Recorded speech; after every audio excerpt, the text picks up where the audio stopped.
Just a little reminder, particularly for Australians, but for anyone, cooler weather, our little friends, the local snakes, go into brumation.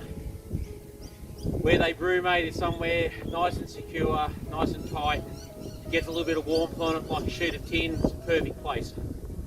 So any time of year, if you're moving sheets of flat tin that have been sitting there for a long time, always go about it thinking that there could be a snake underneath there. So just be mindful where you put your fingers, make sure you can see where you're putting them, and as you lift that sheet closer to the ground, just be ready.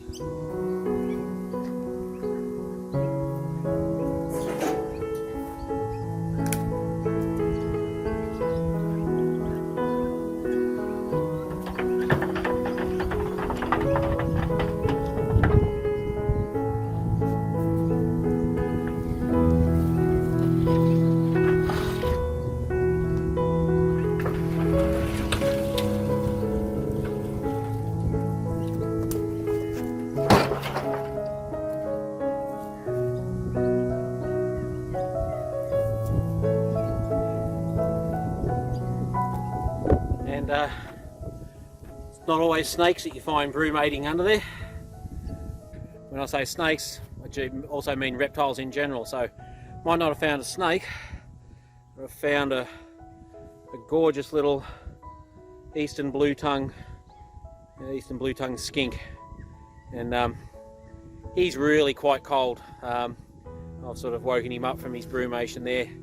They're generally a little bit more lively than this. You can see, oh hello, he's having a bit of a hiss now. These guys are all bluff. They've got a nice big blue tongue. They stick out trying to look big and scary.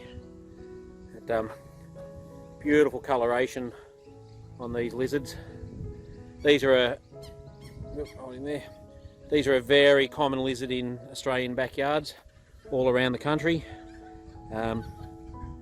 People that have them in Australia will know that yeah, they don't cause a problem at all. In fact, they're really good for your garden. They love slugs and snails, so they're a good pest remover. We've actually got a pet blue tongue back in the house. His name's Blizzard.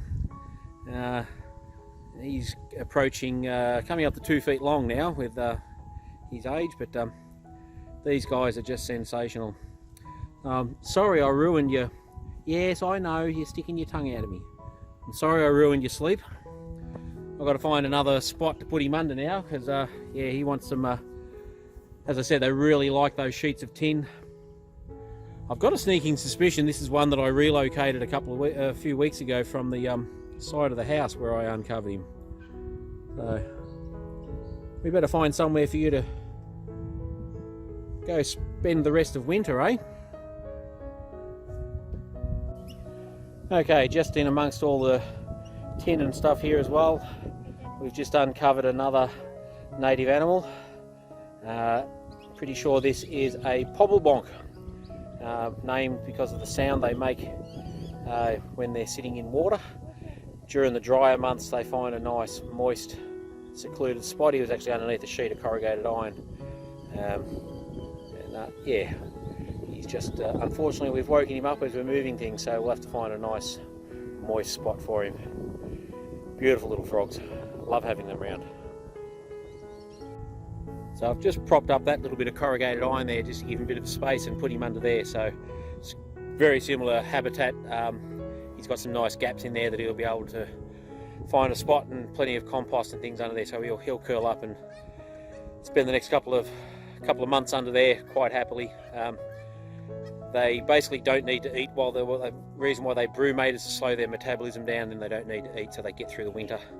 But come springtime, he'll be out chasing insects and cockroaches and slugs and snails and having a ball.